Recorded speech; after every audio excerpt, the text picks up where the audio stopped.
ایک باعمل اور صاحبانی کرداری نافذ کر سکیں گے. جمعیت کا کمال ہے میرے دوستوں اور میرے بھائیوں. اس لیے میں سمجھتا ہوں کہ آج ہم جو کچھ بھی ہیں جمعیت کی وجہ سے ہے. ہم جمعیت سے فارغ ہو گئے اور اس طرح تکلیف تھا جس طرح ایک بچہ اپنی ماں سے جدا ہو رہا ہو، لیکن ایک فطری زندگی ہے اور کوئی راستہ نہیں تھا، واپس جانا پڑا. لیکن جمعیت نے خود ہی کا پیغام دیا تھا کہ تعلیم سے فراغت کے بعد تو انسان کو رزق حلال کی تلاش ہوتا ہے کہ اب رزق کا کیا ہوگا، انتظام کیسا ہوگا. لیکن یہ جمعیت ہے. جب میں پہنچا، میں نے تو پنجاب یونیورسٹی سے ایم ایڈ کیا تھا، بی ایڈ کیا تھا، اور مجھے بڑے آسانی کے ساتھ ایک سکول میں ہیڈ ماسٹر کی طور پر اسامی ملی تھی اور اپوائنٹمنٹ آرڈر مجھے ملا تھا.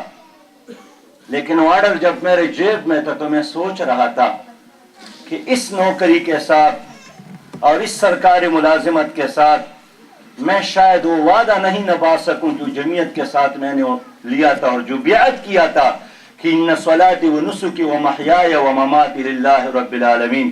میں نے وہ آرڈر پھاڑ لیا تھا اور میرے ذل کامل نے مجھے سمجھایا تھا کہ کل آپ کے بچے بھوکے رہیں گے، کل آپ محتاج رہیں گے، اس لیے سرکاری ملازمت اختیار کر لو.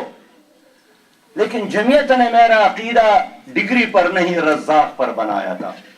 اور مجھے نہیں معلوم کہ جس طرح پیغمبر نے حضرت مریم علیہ السلام سے پوچھا تھا کہ مریم یہ تمہارے پاس یہ پھل کہاں سے آتے ہیں، اور اس نے جواب دیا تھا کہ یہ پھل تو اللہ کی طرف سے ہیں. آج تک ہم پھل کھاتے ہیں، رزق کھاتے ہیں، میرے بچوں کو اللہ دیتا ہے، لیکن مجھے معلوم نہیں کہ کس طرف سے ہے. اس لیے کہ اللہ رازق ہے، اللہ رازق ہے. اور سچی بات یہ ہے کہ جس طرح انسان اللہ پر اعتماد کرتا ہے اللہ تعالیٰ ویسا ہی معاملہ انسان کے ساتھ کرتا ہے. اگر آپ نے یہ یقین بنایا کہ ڈگری کے بغیر مجھے رزق نہیں مل سکتی، اللہ آپ کو ڈگری کا محتاج رکھے گا. اگر آپ نے یہ یقین بنایا کہ یہ کسی غلامی اور کسی بغیرتی اور کسی کے در پہ جھکنے سے مجھے یہ چیز ملے گا، اللہ تعالیٰ آپ کو ادھر ہی جھکانے پر مجبور کرے گا. لیکن اگر اللہ پر آپ نے اعتماد کیا تو عمر ابن خطاب رضی اللہ تعالیٰ عنہ نے فرمایا ہے کہ وہ پرندوں کو بھی کھلاتا ہے، وہ مچھلیوں کو بھی کھلاتا ہے، وہ پتھر کے اندر کیڑے کو بھی رزق پہنچاتا ہے، وہ ماں کے پیٹ کے اندر 9 مہینے تک انسان کو پالتا ہے. الحمدللہ رب العالمین اس عالم کو پالنے والا ہے، بشرطے کہ اگر کوئی اس پر اعتماد اور یقین کرے. اور اللہ کا احسان ہے کہ ہمارے ایک بہت بڑی جمعیت اور ساتھیوں نے اس پر اعتماد کیا. میں اس لحاظ سے خوش قسمت انسان ہوں کہ میرے ساتھ جو جمعیت میں تھے وہ جماعت میں آ گئے، میرے ساتھ جو جماعت میں تھے پھر وہ ہمارے ساتھ صوبائی اسمبلی میں آ گئے، پھر میرے ساتھ وہ میرے دوست سارے اکثر منسٹر بن گئے. اور اللہ کا احسان ہے کہ میرے اس ٹیم نے میرے ساتھ 4.5 اور 5 سال منسٹر کی حیثیت سے اور ممبر کی حیثیت سے جو زندگی گزاری وہ ایسی تھی کہ جب ہم نے 5 سال بعد وزارتوں سے استعفیٰ دیا تو سرکاری گاڑیوں کو اسمبلی کے باہر کھڑا کر کے ہم موٹر سائیکل پر اور رکشوں میں بیٹھ کر اپنے گھروں کو چلے گئے اور اعتماد کے کہ انشاءاللہ آئندہ بڑے زور اور شور و اختیار کے ساتھ یہاں پر آئیں گے. میرے ساتھی بڑے خوش ہیں، وہ جن کی تنخواہیں ہم سے پہلے لاکھوں میں ہوا کرتے تھے، فائنانس منسٹر کے حیثیت سے ہم نے ان کی تنخواہ اسکول کی استاد کے برابر کر لی. وہ جس نے مجھے بتایا کہ سراج میں جب اسکول میں پرنسپل تھا میرے منسٹر نے کہا تو میری 25,000 روپے تنخواہ تھی، لیکن آپ نے یہاں آ کر مجھے دوبارہ ایک اسکول کی استاد کے برابر بنایا. میں نے کہا کہ یہاں آپ منسٹر بنیں گے، جنت میں آپ بادشاہ بنیں گے، اس لیے آپ 25,000 اور بادشاہ میں سے دونوں میں سے ایک کا انتخاب کر لیں، ورنہ ہم تو زیادہ کر سکتے ہیں. ہمارے بعد پاکستان کی تمام ایجنسیوں نے ہمارے ایک ایک فائل کو دیکھا، ایک ایک سکیم کو دیکھا ایک ایک فیصلے کو دیکھا، لیکن الحمدللہ میرے استعفا کے بعد 2 مہینے بعد ورلڈ بینک نے ہماری صوبے کو خط لکھا کہ پاکستان کی تاریخ میں اگر کسی نے فائنانشل مینجمنٹ کا مظاہرہ کیا ہے اور دیانت اور امانت کا مظاہرہ کیا ہے تو جماعت اسلامی کی یہی وزراء ہے۔ یہ کون تھے؟ یہ جمعیت کی برکت ہے، یہ سرٹیفکیٹ تو جمعیت کو ملا ہے، یہ تعریف تو جمعیت کو ملی ہے۔ ہمیں کوئی، جس طرح لوگ احساس کمتری کا شکار ہوتے ہیں، میں سمجھتا ہوں کہ جمعیت ہی ہے جس نے ہمیں اس کنویں سے نکالا ہے۔ میں اپنے کالج کا صدر بھی تھا، پنچکوڑا اسٹوڈنٹ یونین کا، لیکن میرے والد صاحب غریب آدمی تھے، وہ میرے کالج کے اخراجات برداشت نہیں کر سکتے تھے، تو تھرڈ ایئر کی چھٹیوں میں نے گاؤں میں جا کر رمضان کے مہینے میں امامت کی، اور اس امامت کے نتیجے میں 3-4 ہزار کا معاوضہ ملا، اور جب میں پھر صدر منتخب ہو گیا تو پھر 2 مہینے میں میدان کے ایک دور دراز علاقے میں جا کر زبردست مزدوری کی، 120 روپیہ مجھے روزانہ دہاڑی ملتا تھا، اور وہ جو 5-6 ہزار میں نے کمائے، دوبارہ ہاسٹل لایا اور جناب سفید کپڑے بنائے اور نعرے لگاتے رہے، چمنگ با پروسو امریکہ انقلاب راولو، اور دا صدیق دا صداقت انقلاب راولو، اور دا عثمان دا سخاوت انقلاب راولو، اور دا علی دا شجاعت انقلاب راولو۔ الحمدللہ جیب میں کوئی پیسہ میسا نہیں تھا، لیکن انقلاب ساری دنیا پر لانے کا عزم کر رہے تھے۔ یہ جمعیت کا بتایا ہوا درس تھا، یہ جمعیت کا بتایا ہوا ایک خودی تھا، ایک خرچ تھا جو اس نے ہمیں دیا تھا۔ ہمارے لائبریری میں کتابیں ختم ہو گئی، جمعیت نے فیصلہ کیا تھا کہ کتابیں خریدا جائے، کہاں سے خریدے؟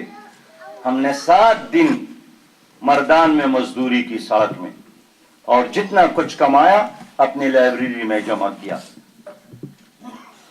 میرے دوست، اس لیے اسلامی جمعیت طلبہ جو طالب علم کو دیتا ہے، جو اپنے کارکن کو دیتا ہے، جس کو الفاظ میں بیان کرنا مشکل کام ہے، عملی زندگی میں وہی تجربات کام آتے ہیں۔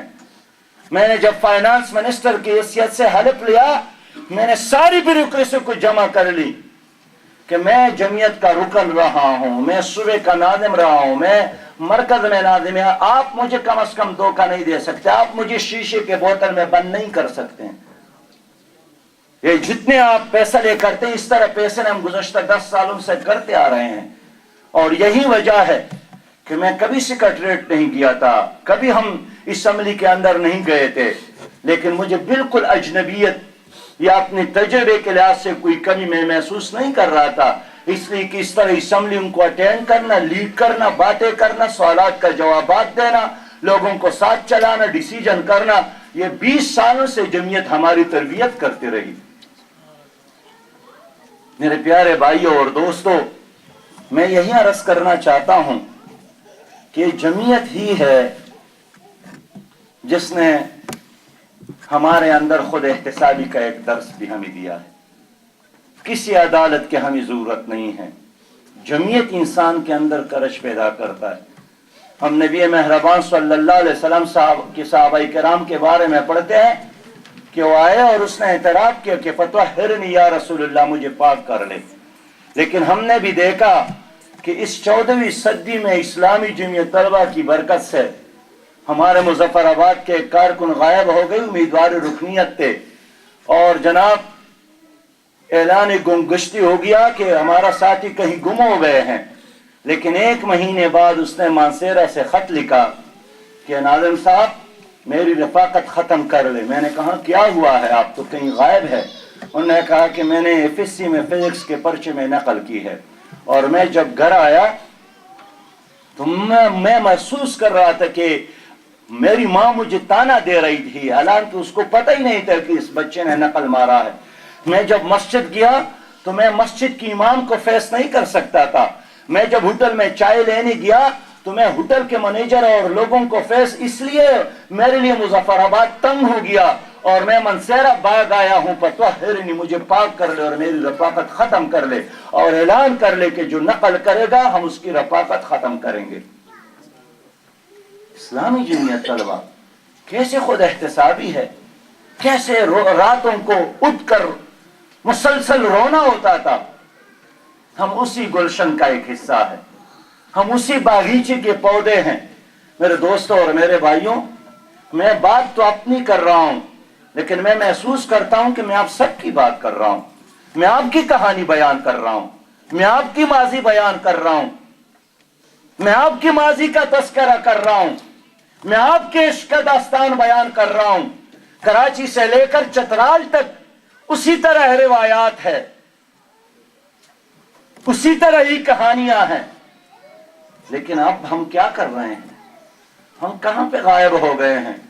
وہ جمعیت ہمیں پکار رہی ہے کہ ہم نے آپ کو صرف 8 سالوں کے لیے تیار نہیں کیا تھا, یہ تو زندگی بھر کا ایک سودا تھا.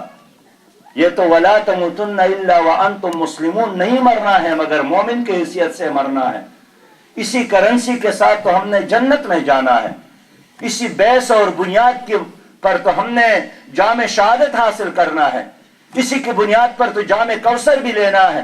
اسی کی بنیاد پر تو شفاعت محمد مصطفیٰ صلی اللہ علیہ وسلم کو بھی حاصل کرنا ہے. میرے پیارے دوستوں اور بھائیوں, جمعیت آپ کو تیار کرتی تھی اسی میدان کے لیے. وہ یہ عملی دین, یہ عملی فیلڈ میں اب آئے ہیں. جو اصل مقابلہ ہو تو اب آپ کو درپیش ہے. جو اصل چیلنجز ہے اس کو تو ابھی ہم نے فیس کرنا ہے کہ جب ایک طرف بچوں کی محبت اور بیوی کی محبت اور والدین کی محبت اور گھر اور اسباب کی محبت اور چاروں طرف سے زنجیریں ہے زنجیریں, اور دوسرے طرف وہ ان صلاتی و نسکی و محیای و مماتی للہ رب العالمین کا وعدہ اور بیعت. اب آپ نے انتخاب کرنا ہے کہ آپ نے کیا کرنا ہے. اصل آزمائش تو اب آپ کا شروع ہو گیا ہے. اب کہاں غائب ہو گئے ہیں؟ میرے دوستوں اور میرے بھائیوں, میں اس لیے آپ سے یہی عرض کرنا چاہتا ہوں کہ یہ سفر تو جاری ہے, مشکلات تو ابھی ہمیں درپیش ہے. اس لیے جمعیت کے سابق کی حیثیت سے کوئی رکن ہے یا کارکن یا رفیق ہے, میں آپ سے درخواست کرتا ہوں کہ یہ جو مقاصد میں یہاں سنتا ہوں, مجھے یقین نہیں آتا ہے کہ وہ میرا پرانا ساتھی ہے. کسی نے بچے کو گود میں اٹھا کر اسی کو اپنی دنیا کو بنایا ہے. کسی کو چھوٹا سا گھر ملا ہے, کہتے ہیں کہ میں تو جنت میں پہنچ آیا ہوں. ناظم صاحب میرے ساتھ اور باتیں نہ کرنے, بڑی مشکل سے یہ جنت ملی ہے. لیکن کیا آپ اس بیعت کا اعتراف نہیں کرتے ہیں کہ انا للہ و انا الیہ راجعون؟ کرتے ہیں کہ نہیں کرتے ہیں؟ ذرا میرے ساتھ دوبارہ ورد کرے, انا للہ و انا الیہ راجعون. ہم نے تو اللہ کی طرف جانا ہے. یہ دن دولت آنی جانی ہے, یہ دنیا رام کہانی ہے, یہ عالم پانی ہے, باقی ہے ذات خدا بابا. کل من علیہا فان ویبقى وجہ ربک ذو الجلال والاکرام. تمہارا قدم اپنی جگہ سے نہیں ہلے گا جب تک اس سوال کا جواب نہ دے کہ تم نے زندگی کہیں سے گزاری ہے, تم نے جوانی کہاں ختم کی ہے, تم نے کہاں کمایا تھا اور کہاں خرچ کیا تھا. وہ جو شعور, جو علم اللہ نے دیا تھا, اس پر کتنا آپ نے عمل کیا ہے؟ میرے بھائی ہے, میرے دوست, میں نے کل کتنی میں نماز پڑھا. ہمارے مشن کے لوگ تھے, ان کے ساتھ جوان نہیں تھے, بوڑھے لوگ تھے جن کو رات نیند مشکل سے آتی ہے. میں احترام کی وجہ سے نہیں پوچھ سکا کہ آپ کے بیٹے تو نہیں ہیں آپ کے ساتھ. یہ کس کو حکم دیا ہے کہ یا بنی اقم الصلاۃ وامر بالمعروف وانہی عن المنکر واصبر علی ما اصابک ان ذلک من عزم الامور. اولو العزم لوگوں کا راستہ ہے, یہ بزدل لوگوں کا راستہ نہیں ہے. ہمارے مساجد خالی ہیں. ہم جب نماز پڑھتے ہیں, میں سمجھتا ہوں, مجھے معاف کیجیے, آپ تو اس طرح پڑھتے ہیں, ہم اس طرح پڑھتے ہیں کہ جس طرح اللہ پر احسان کرتے ہیں کہ اللہ میاں احسان مان لو. برطانیہ میں آ کر میں نماز پڑھتا ہوں, برطانیہ میں آ کر میں آپ کا نام لیتا ہوں, ورنہ یہاں تو مجھے پیسے کمانے ہیں, لیکن میں پھر بھی کبھی کبھار نماز پڑھتا ہوں. یہ دو رنگی, میرے دوست اور میرے بھائیوں, یہ عمل یہ ان لوگوں کے لیے کی طرح نہیں ہے جس کے بارے میں آپ کہتے ہیں کہ اہدنا الصراط المستقیم صراط الذین انعمت علیہم، جن پر تو نے انعام کیا ہے۔ وہ جس پر انعام کیا گیا تھا اس سے سب کچھ لیا گیا تھا، لیکن اس کو یقین کی دولت سے، عشق کی دولت سے نوازا تھا۔ بس دوستو، آئیے اس بات کا اختتام اس طرح کرتے ہیں کہ یہاں اندھیرا ہے، یہاں عالم کفر ہے، یہاں خیر اور شر کا ایک معرکہ ہے، یہاں آپ اللہ کی دین کے سفیر ہے، یہاں اللہ ہی نے آپ کو یہاں بھیجا ہے، یہاں اسلامک مشن ہے، یہاں مساجد آباد کرنے ہیں، یہاں قرآن کی تلاوت سے لوگوں کے دلوں کو منور کرنا ہے، یہاں پاکستان نہیں پورے عالم اسلام کی نمائندگی کرنا ہے، یہاں امتی کی حیثیت سے آپ نے کردار بھی ادا کرنے اور لوگ آپ کا تماشا بھی کر رہے ہیں۔ میرے بھائی اقبال، مولانا اقبال نے تذکرہ کیا کہ 20 پیسے وہ کبھی رکھتے تھے کبھی دیتے تھے، لیکن دینے کے بعد اس آدمی نے اعلان کیا کہ اب میں یکسو ہو گیا ہوں کہ اسلام ایک دین حق ہے۔ ساری دنیا آپ کو دیکھ رہی ہے، اور دنیا نہ دیکھے تو اللہ رب العالمین تو سمیع بصیر ہے کہ نہیں؟ اللہ تو لطیف خبیر ہے کہ نہیں؟ وہ تو ہماری اور آپ کی دلوں کے بید اور رازوں کو جانتا ہے کہ نہیں؟ آپ بڑے آزمائش سے دو چار ہے، اس آزمائش کا مقابلہ آپ اجتماعیت کے ساتھ رہ کر ہی کر سکتے ہیں۔ جو تنہا رہے گا، جو اکیلے رہے گا، کسی گھر میں رہے گا، کسی جھونپڑی میں رہے گا، شیطان اس کو شکار کرے گا، اس معاشرے میں کانے نمک کا حصہ بنے گا۔ اس لیے ایک دوسرے کے ہاتھ میں ہاتھ دے دے، ایک دوسرے کے ساتھ کندھے ملا دے، ایک دوسرے کے ساتھ سب بندی بنا لے، اور وہ جو اللہ اور اللہ کے رسول نے آپ کو بتایا تھا کہ علیکم بالجماعہ والصنع والاطاعت والہجرت والجہاد، جماعت بنا لے، تنظیم بنا لے، اطاعت کر لے، بات سنے، جدوجہد کر لے اور ہجرت کر لے۔ ہجرت کیا ہے؟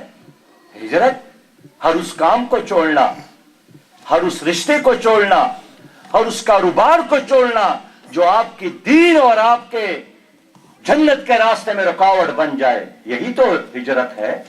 ہجرت صرف ملک چھوڑنے کو نہیں کہتے ہیں، ہر اس کام کو چھوڑنا جو تمہارے مقصد حیات میں رکاوٹ بن جاتے ہیں۔ میرے دوستو، چھوٹے چھوٹے سنتوں پر بھی عمل کیا کریں۔